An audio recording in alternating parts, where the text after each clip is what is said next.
Welcome back to the channel. I'm Jack, and I specialize in peeling back the layers of reality to reveal the hidden, the unexplained, and often the truly chilling. And if you're looking for ordinary, you're in the wrong place. My mission is to unearth the deepest, most unsettling mysteries that lurk just beneath the surface of our world, the ones very few people ever discover. Today we're diving headfirst into a story so strange, so bizarre, it might just redefine what you think is possible. Prepare yourselves. This one, it might just stay with you long after the video ends. Okay, everyone, find a moment to think about footprints. Those temporary marks left behind by living things walking across a surface, proof of passage, evidence that someone or something was there. On snow, they're particularly ephemeral soon, covered by new flakes or erased by the wind. They begin somewhere, and they end somewhere, following the path of the being that made them. But what if footprints appeared that began nowhere, led nowhere, stretched for impossible distances, and belonged to no one? We're talking about the footprint that kept walking, tracking the impossible, and the terrifying message left behind by something trapped outside of time. Iceland, a land defined by fire and ice, dramatic volcanic landscapes, vast glaciers, and desolate lava fields. Its beauty is stark, remote, unforgiving, especially in the depths of winter. In 1999, a specific event occurred in one of Iceland's remote, snow-covered regions that defied all explanation and continues to haunt those who know about it. It was discovered in early winter after a fresh snowfall had covered the landscape in a pristine white blanket, perhaps by a remote farmer checking on livestock, a scientist conducting field work, or a search and rescue team in the area. A line of footprints appeared in the untouched snow, not leading to or from a road, a building, or any logical point of entry into the area. They simply began in the middle of a vast, empty, snowy plain. Assuming someone was lost, search and rescue teams were dispatched to follow the prints. They followed them for miles, expecting to find a person, a vehicle, a sign of life. But the prints continued. 10 kilometers, 20 kilometers, 30 kilometers. The print stretched across the desolate landscape, up inclines, down declines, over flat plains, in a remarkably straight line, undeviating. The search teams followed the prints for a staggering 47 kilometers, about 29 miles, eventually having to turn back due to weather and supplies. They confirmed the impossible. The sequence of footprints had no discernible beginning within the explored area, no discernible end within the explored area, and no sign of a person or anything else that could have made them. The prints simply appeared and continued, a silent, impossible path across the snow. This was tracking the impossible. Forensic analysis was quickly initiated. Researchers, forensic scientists, geophysicists, anomaly investigators, Dr. Lena Petrova, analyzing the print's interaction with the ground, Ben Carter, analyzing patterns and data, examined the physical characteristics of the prints. They were consistent with human-sized boot prints, about a size 9 or 10. But their regularity was terrifyingly inhuman. Each print was spaced precisely 72 centimeters, about 2.3 feet from the last, a perfect consistent stride length maintained over the entire 47 kilometers. More bafflingly, the depth of the impressions in the snow was impossibly uniform, regardless of the terrain. Uphill, downhill, flat ground, soft snow, harder packed snow. The prints were impressed to the same depth, as if the weight on each step was perfectly controlled, defying the natural variations in gait and weight distribution of a walking person. There were no drag marks, no signs of slipping or stumbling, just a perfect, unwavering sequence of steps. This was a profound forensic enigma. Environmental and technical checks added further layers to the mystery. Nearby automated weather stations, equipped with motion sensors and thermal detectors, registered no significant activity, no person or animal of size moving across their range. During the time frame the prints must have appeared. More chillingly, remote wildlife cameras, strategically placed in the area and triggered by motion or set on timers, were found to have inexplicably shut down or malfunctioned precisely during the time frame the prints appeared in their field of view. Batteries drained instantly, recording corrupted as if their presence was actively disrupting technology, a physical anomaly interfering with electronics. The mystery deepened beyond physical impossibility and technical disruption. Who or what left these prints? How did they appear without a source? How did they maintain such impossible consistency? Why the tech disruption? Where were they coming from, and where were they going on this endless path? Was it a physical being capable of defying physics, or something else leaving a physical trace? Researchers examining the prints in situ noticed something peculiar about one single print within the long sequence. It was different, inexplicably deeper than all the others, impressed into the snow by an additional 3 centimeters, about 1.2 inches. As if at that precise step, something momentarily pressed down harder, or reality itself momentarily sagged. Investigating beneath this deeper print, teams carefully removed the snow and chipped away at the ice layer beneath. Beneath the ice, the ground material was different from the surrounding current surface soil. Geological analysis, Dr. Lena Petrova, confirmed it was ancient prehistoric ground, a layer that should be buried hundreds or even thousands of feet below the current surface layer at that location. This single deeper print was a localized point of time fragmentation, where the entity momentarily connected not just with the physical space of 1999 Iceland, but with a different, ancient, temporal layer of the earth beneath. Amidst the ongoing investigation and monitoring of the area, researchers set up specialized equipment, looking for any other anomalies linked to the prints: seismic vibrations, electromagnetic signals, energy fluctuations. A weak persistent radio signal was detected, emanating from the general direction the footprints were heading, or perhaps from the area around the prints themselves. A signal that didn't match any known broadcast or natural radio emission. The terrifying twist came from the analysis of that weak radio signal. It wasn't random noise or atmospheric static. It was a repeating audio loop. When deciphered and listened to, it was a voice, perhaps monotonous, weary, or chillingly calm, devoid of emotion. And the voice was repeating a single sentence: "I am still walking." The twist: a weak radio signal received in the area where the footprint that kept walking appeared, repeating the single sentence, "I am still walking," reveals the source of the footprints as a conscious entity caught in a state of perpetual impossible movement. The implication was horrifying. The source of the footprints wasn't just a physical anomaly or a random temporal glitch. It was a conscious entity, capable of communication. The message, "I am still walking," confirmed the ongoing nature of the phenomenon.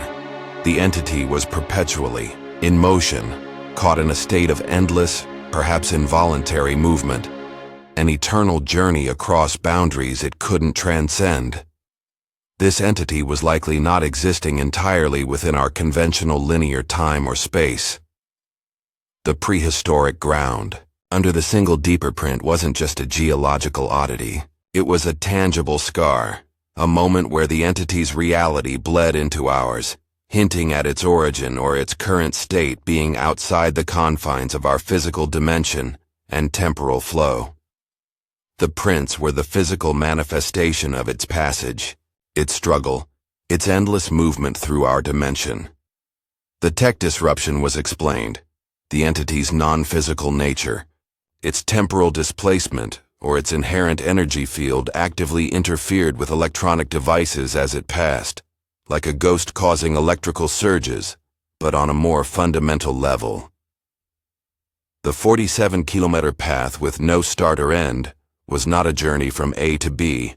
It was a fragment of an endless path, a segment of a loop or a journey that existed outside the confines of our physical space, simply intersecting with Iceland in 1999 for that observable length. The unknowing remained vast. Who or what was this entity? Where was it walking from and to? Was it a ghost trapped in time? An extra-dimensional being that accidentally crossed over? A victim of a temporal experiment gone wrong? A curse given form? The message itself, "I am still walking." Was it a simple statement of its trapped state? A desperate plea for help or release? A warning? A chilling description of its eternal fate? The entity. What is it? Is it a single being? Part of something larger, a network of such entities? Is it tied to movement, time, the earth, loneliness, or fate itself?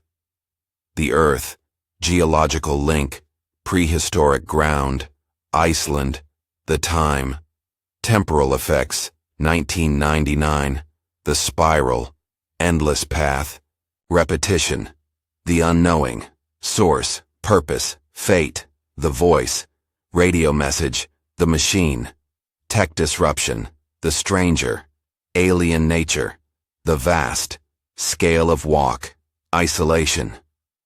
The Magnus Archives horror was deeply environmental, spatial, and existential. The vast, isolated, harsh, snowy landscape of Iceland becoming the stage for an impossible, unsettling phenomenon, a place where the very ground holds temporal scars and where invisible things leave undeniable traces. The vast, the earth. The spatial and temporal horror of an endless path, the lack of origin or destination, the unsettling, inhuman consistency of the prints, the moment of temporal bleed, prehistoric ground, all warp the understanding of space and time, the spiral, the time. The terror of something moving through reality outside its normal constraints, leaving physical proof of its impossible existence. The unknowing mechanism and ultimate purpose remain profoundly unsettling. How does it walk? How does it leave physical prints? Why the tech disruption? What does it want? Where is it going? The unknowing. The voice horror of the weak repeating radio signal, the chilling monotonous message, "I am still walking," emanating from an unknown source, suggests a trapped, conscious entity trying to communicate its horrifying state, the voice. The focus on the physical trace, footprints, left by something that doesn't seem to have a persistent physical presence, is unnerving, focusing on the absence of the body, but the undeniable presence of its action, the flesh by negation. Technology failing in the presence of the anomaly, and technology, radio receiver, being the only way to hear its communication, highlights our vulnerability and reliance in the face of forces beyond our understanding, the machine. The burden on researchers, now burdened with the knowledge of this impossible entity, its trapped state and its chilling, perhaps desperate message, forces them to confront the ethical implications of their investigation. Do they try to help? Can they? The burden. The entity's likely trapped state, endlessly walking alone across a vast, desolate landscape, mirrors and amplifies the isolation of the environment, making its fate feel profoundly lonely. The isolation. The source of the prince, the entity, is utterly alien, defying known biology and physics, the stranger. The tracking the impossible was a trace of time fragmentation. The forensic enigma led to a repeating message. The researchers, Dr. Sharma, Ben Carter, Dr. Thorne, Professor Volkov, Dr. Petrova, and the clandestine team, are left with the horrifying reality of an entity trapped in perpetual motion, crossing temporal boundaries, affecting reality as it passes, and communicating its terrifying state via radio signal across the desolate landscape of Iceland. The investigation continues under intense secrecy. They are intensely monitoring the area in Iceland, particularly during winter months, looking for any recurrence of the prints or strengthening of the signal. Analyzing the prehistoric ground sample in forensic detail, are there any residual energy signatures? Any unusual particles? Looking for other possible deep prints or temporal bleed points along the 47-kilometer path. More precise radio triangulation. Can they pinpoint the source of the signal's origin point? Is it stationary, or is the signal source itself moving along the path, or somewhere else entirely? Can they communicate back to the signal? Send a message back. Is there a specific frequency or modulation? The terrifying debate among the researchers centers on the message, "I am still walking." Is it a warning, a statement of fact, a plea for help, a description of its eternal state? What happens if the walking stops? Does it lead somewhere? What happens if the entity decides to walk towards something or someone? The fear that the entity is not just trapped, but is searching for something, or is part of a larger terrifying journey that is now intersecting with our reality, leaving temporal scars and electronic disruption as it passes. The greatest fear is that the entity's endless journey might eventually lead it somewhere, or that it might escape its loop, or that its accumulated temporal disruption could have unforeseen, catastrophic consequences. The footprint that kept walking is real. It is a sequence of over 47 kilometers of perfectly consistent, human-sized footprints appearing in the snow in Iceland in 1999, with no discernible start or end, no owner, disrupting wildlife cameras, and revealing a patch of prehistoric ground beneath one print, indicating a temporal anomaly. The twist reveals that a weak repeating radio signal received in the area broadcasts the message, "I am still walking," proving the source is a conscious entity trapped in a state of perpetual, impossible movement. The Magnus Archives horror remains a chilling undercurrent, amplified by the vastness of the landscape, the temporal violation, the technological vulnerability, and the profound loneliness of the entity's message. The pervasive sense of dread that comes with knowing that something impossible is walking across the world, leaving traces that defy physics, touching ancient time, and communicating its horrifying, unending journey. What is it walking from? What is it walking to? What happens if it reaches its destination? Sleep well. And next time you see footprints in the snow, remember Iceland. Remember the 47 kilometers. Remember no start, no end, no owner. Remember the perfect consistency. Remember the prehistoric ground. Remember the shutdown cameras. Remember the radio signal. Remember, I am still walking, because the footprint that kept walking is a terrifying secret, and its silent path is a chilling invitation to consider the possibility that some journeys are not meant to have an end, and that sometimes the steps you take aren't just through space, they're through time, and someone is still walking forever. What happens when the walking stops? What happens if it stops when your backyard? What happens if you hear the message clearly directed at you? This story was just a glimpse into the strange realities I explore. There are countless other mysteries out there waiting to be revealed, and I'm dedicated to finding them. But with the kind of topics we cover, sometimes you just can't predict what the future holds. So, to guarantee you're always in the loop, to make sure you catch every unsettling discovery I bring to you, smash that subscribe button and ring the bell. Don't risk missing out. You might not get another chance.